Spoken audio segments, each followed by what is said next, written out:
in the Braum. The LIIV Sandbox comp, they put the Renekton in mid lane into a set matchup. It's not like it's unwinnable, but it doesn't feel strong. And you have Rumble can come in there and can pay a visit, but set is just so difficult. I think the W is available for the Kog'Maw, so it's just a nice hook into double flay. And again, this is Effort's Thresh. His Fate is maybe just dead. He has to flash away. And now Kroko able to land that harpoon on a BDD as he's going to flash away now. Kroko running away from the Diana, as there are some minions helping out in the trade. And this is what I was talking about. Maybe you can actually lock down the Lee Sin if he tries to trade aggressively. Okay, this might be a bridge too far, though. No flash on BDD, but we do have Clid coming over as well. Fate getting a little bit low, looking to get some of that health back. The Haymaker isn't exactly good.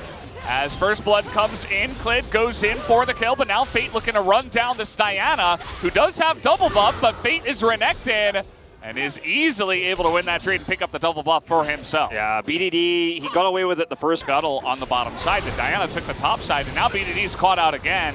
We're going to have to see how this happened, but it just feels like he's not really handling this lane very well. Yeah, and this is a bit... gen.g is able to take this streak. They're in a very nice position in this game, even with the gold deficit. So they're going to group up.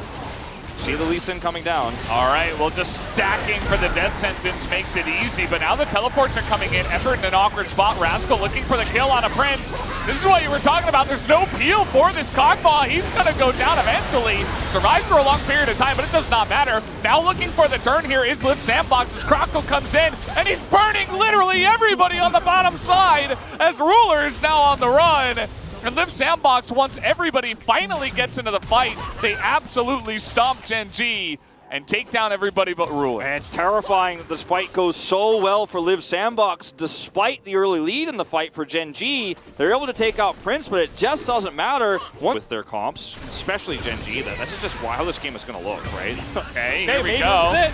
Looking for the target as the wards will come in. Kroko just going to flash. He says, no, I don't want to have to deal with potentially dying to a couple of control wards. And that's a big fight because it's right before the Cloud Soul. Yeah, and that one Ocean Drake is getting a significant amount of value actually after all that chip damage. True. Look at Summon's position though. Look at him right now. He's behind the enemy team as the Gnar comes in, a 3-man guard on the wall. But where is the follow-up? It is non-existent, but at least BDD is cut off from his team, but so is Summit. As they both go into their stopwatches, they will trade their lives. But look at this. Look at the health bars on the side of gen.g. They can't fight after that one, and LIIV Sandbox will take the Cloud Soul. Absolutely the trade you want to take here in the 1-for-1 here if you're LIIV Sandbox. They're going to take the Cloud Soul, and they're going to try to rotate over to Baron too. Prince does so much damage that he can actually kind of solo this as they rotate away. He's got a Lantern here too. gen.g looking to set up. No vision here. Okay, if they can blow up Fate, maybe that's the play, but he has a stopwatch. There you go.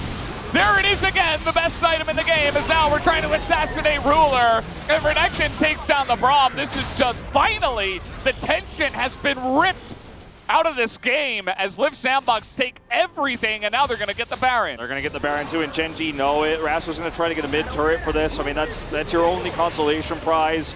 Clid had the back. It was way too low to do anything. Maybe he'll catch the top wave, but LIIV Sandbox can now very comfortably sit back and then, regroup here and then head towards some inhibitor potential takes here.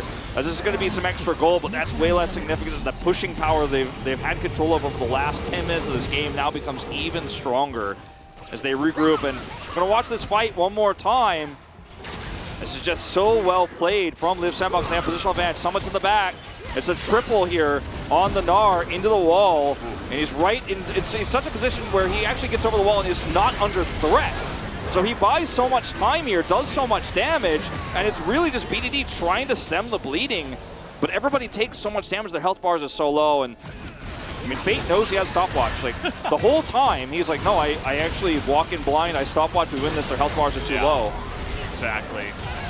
And he's easily able to get out of there as well. The Lantern at the last second, he lives with Baron is here. LIIV Sandbox have everything. The poke potential from their team is massive. It'll be very difficult for gen.g to ever find a quality engage at this point in time. Yeah, we might have to see the Nexus turret fight, honestly, here for gen.g to have a hope of coming back. Look at this. This is what I was talking about before, the equalizer and the living artillery rulers at half health. You just have to go straight back into the fountain, heal up, and look for that Nexus turret fight. Maybe Set has a miracle engage. LIIV Sandbox are not going to look for that big of a collapse here because, you know, why would they? Why would they have to force us? They can just retreat, regroup, and then rinse and repeat here. Oh, wow. What a terrifying LIIV Sandbox we're watching right now. Yeah. Like, not just the state of the game, but just with, like, they don't make mistakes right now in this game. Yeah. A lot of teams in the LCK are kind of leaning into that as a big equalizer. Finally, BDD is just going to go in for it and immediately die as he tried to do something. Maybe he could have waited for the Nexus turrets, but I think the result would have been very similar. As now they're going to be knocking on the door of this Nexus. They clear out the waves very well, and you see Rascal trying to find something to do. Prince will die.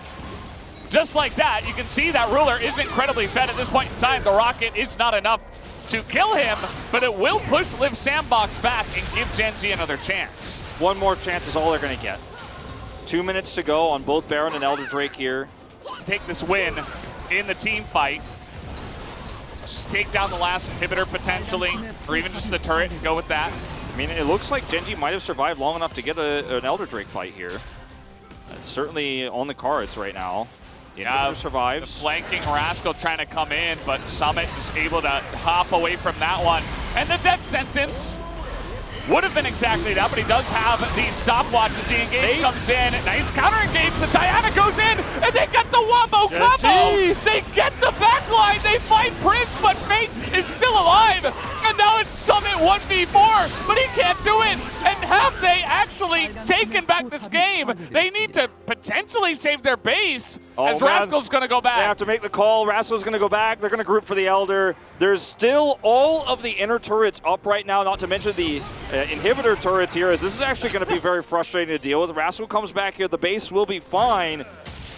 Is the Elder Drake enough is the real question. It gives gen.g a lot more that they can do with the map. They can actually now clear some of the vision. They're the ones who are going to be able to make some aggressive plays now for the first time in what's been about 18 minutes. gen.g will find one perfect team fight. Rascal starts this off, and like you said, he's not able to get the engage there on the Summit, but the re-engage is really where this all comes down. Rascal has the stopwatch, and you see a huge commitment in here from Fate. Look at this. But look at Set, okay? Diana Set. It all comes back. It all comes back to the Set, Valdez. Yeah. And the Haymaker here just does so much amazing damage in every scenario. It doesn't matter what the items are. It doesn't matter what the team fight looks like. If the Set gets the Haymaker and every single member of LIIV Sandbox, it's just too much. He's